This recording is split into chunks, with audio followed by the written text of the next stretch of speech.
Chegamos hoje à conclusão do nosso estudo sobre a série de editoriais publicados na revista Jesus Está Chegando, em que Paiva Neto destaca a missão dos 70 e a lição do lobo. Durante esse percurso, acompanhamos explicações de profunda elucidação espiritual para que pudéssemos compreender a destinação da alma após a morte, o processo de interação entre os dois planos e como nos proteger das influências perniciosas do astral inferior. Neste capítulo final, iremos investigar como alcançar a libertação espiritual e quais os benefícios do perdão nesse processo. Na edição número 89 da revista, de abril de 2006, Paiva Neto escreve: Ensinar ao, entre aspas, lobo, a trilha do bem. Abrir aspas. Uma das mais gratificantes tarefas do operário da seara divina é a de ensinar ao, entre aspas, lobo, o bom caminho, o da realização que trará felicidade a ele próprio. O irmão Zarur, com belo tom de poesia, preceituava que Deus criou o ser humano de tal forma que ele só pode ser feliz praticando o bem. Fechar aspas. Atenção, o, entre aspas, lobo não é vegetariano. Abrir aspas. Daí Jesus nos mandar como ovelhas no meio de lobos. Não para sermos devorados, nem para que acreditemos que os, entre aspas, lobos sejam vegetarianos. Todavia, para iluminá-los com a doutrina ecumenicamente solidária do Cristo. Jamais para assimilar os seus maus costumes. Fechar aspas. Quando o escritor Paiva Neto afirma a todos nós, atenção, o lobo, e lobo grafado entre aspas, não é vegetariano, ele quer transmitir um alerta e, ao mesmo tempo, afirmar a todos que esse lobo não vem com intenções leves, não. Esse lobo vem justamente para derrubar, para interferir na harmonia e na felicidade das famílias, atrapalhando a convivência no lar, por exemplo, induzindo as pessoas aos vícios humanos, ao vício do cigarro, do álcool, das drogas, inclusive até fazendo com que as pessoas pensem no suicídio, pensem em desistir da sua própria vida como se isso fosse um recurso para elas se livrarem dos seus problemas. Então ele não vem definitivamente com intenções leves, vem para derrubar. Eu lembro inclusive de explicação do presidente pregador da religião de Deus, do Cristo e do Espírito Santo, na série O Apocalipse de Jesus para os simples de coração, quando ele afirma que as bestas do Apocalipse, uma surge da terra e a outra surge do mar. No entanto, um anjo, ele coloca um pé sobre a terra e um pé sobre o mar, mostrando que o poder do bem é muito maior do que o poder dessas influências espirituais ainda inferiores.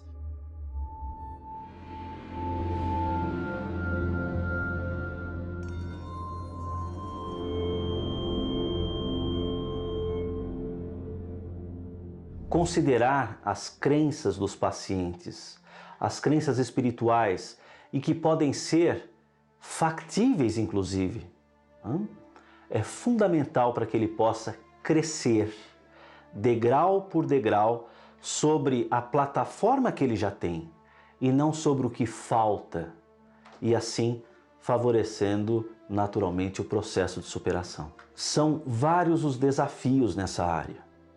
Por exemplo, o diagnóstico diferencial entre um quadro dissociativo patológico, como um episódio psicótico, e que o paciente acha que está vendo espírito, quando na verdade é uma alucinação.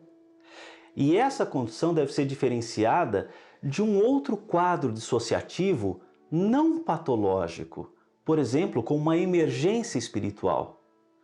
O paciente, nesse caso, não está tendo um episódio psicótico, ele está tendo uma experiência espiritual. E se essa experiência for acolhida, ele não desenvolverá, entre aspas, uma carreira de transtornos psiquiátricos. Mas como diferenciar a condição psicótica patológica e a condição psicótica saudável? Existe a condição psicótica saudável. É nesse sentido que também nós estamos trabalhando. O diagnóstico diferencial entre uma condição e outra. Os pacientes psicóticos e que têm episódios psicóticos devem ser tratados devidamente com medicamentos. Caso contrário, o sofrimento prolifera e de uma maneira severa. Então, nós não podemos enxergar todos os quadros dissociativos da mesma maneira.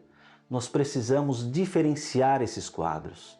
Especialmente no âmbito da mediunidade, nós estamos trabalhando nesse sentido. O diagnóstico diferencial entre uma condição dissociativa patológica e não patológica. No Mundo da Verdade, o Dr. Bezerra de Menezes é ativista e coordenador da Revolução Mundial dos Espíritos de Luz na Quarta Revelação, a Religião de Deus, do Cristo e do Espírito Santo. No século XIX, ele ficou conhecido no Brasil como o médico dos pobres, sendo também político de prestígio e abolicionista de destaque no país. Em vida, escreveu o livro A Loucura sob Novo Prisma, do qual destacamos importante contribuição ao nosso debate. Abrir aspas. É, portanto, condição de cura dos obsidiados, além do tratamento das lesões orgânicas, que tenham dado entrada ao obsessor a moralização do espírito deles mesmos, e esta mais do que aquela. Não para, porém, aí o tratamento. Ao mesmo tempo que se empregam aqueles dois meios, deve-se trabalhar com o mais amoroso empenho na moralização do espírito obsessor, fazendo-lhe sentir a imensa responsabilidade que chama sobre si, calcando aos pés a lei do amor ao próximo e o sublime exemplo do perdão dado por Jesus do alto da cruz. Fechar aspas.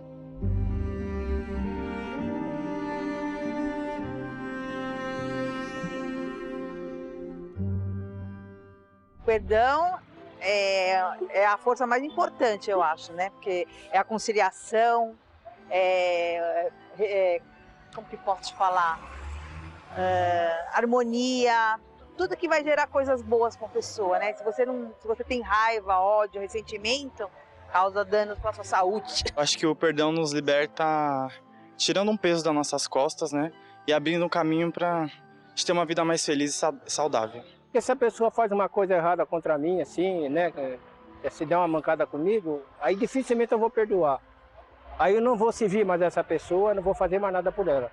É porque às vezes você fica com raiva aí da pessoa e você não consegue fazer nada. Aí você vai lá e perdoa ela e o seu coração fica mais calmo, você fica mais calmo, a saúde fica melhor. Depois que a gente perdoa alguém, aquilo traz uma sensação de liberdade para a gente, de satisfação de uma coisa que a gente cumpriu. Uma pessoa que está com um problema de obsessão espiritual, naturalmente deseja se libertar. Seus familiares, seus amigos querem ajudá-lo.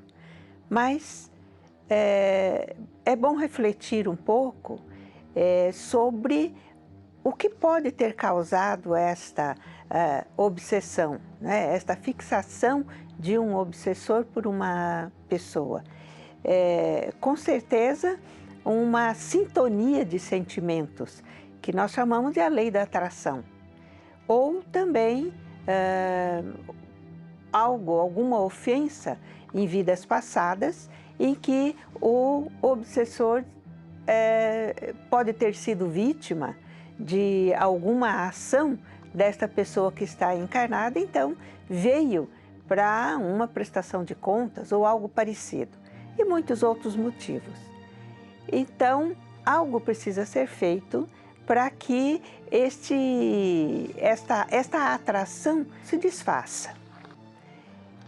E, com certeza, a primeira coisa a ser feita é olhar para aquela pessoa que está obsidiada, porque não só o obsessor, mas quem está encarnado também tem a sua parte.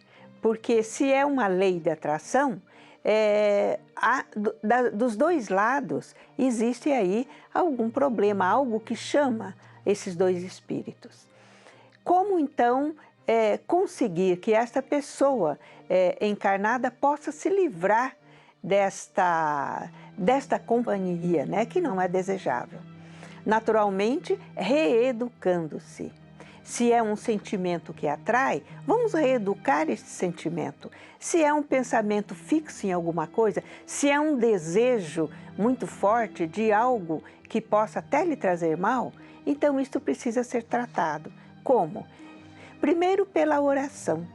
E quando nós oramos, quando alguém numa situação dessa hora, tem que ter o seu coração muito aberto, o seu espírito aberto, para perdoar aquele que nesse momento está lhe fazendo mal. Mas também solicitar o seu perdão, porque ela também pode ter sido causa de algum sentimento contrário nesse espírito.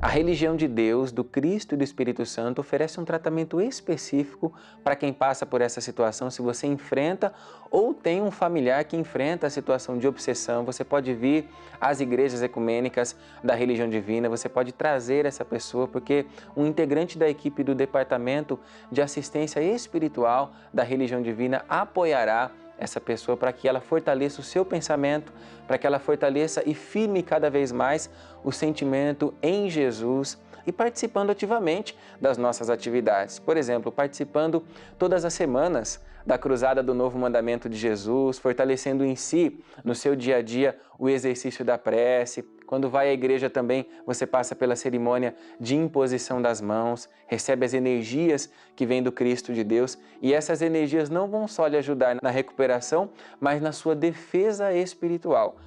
Jesus, em sua autoridade, já nos ensinou que devemos perdoar aqueles que nos ofendem. Então, esta é a melhor forma de se terminar com um quadro de obsessão. E o espírito que a acompanhava, obsidiava esta pessoa, pode muitas vezes passar de um quadro de vingança para um quadro de gratidão.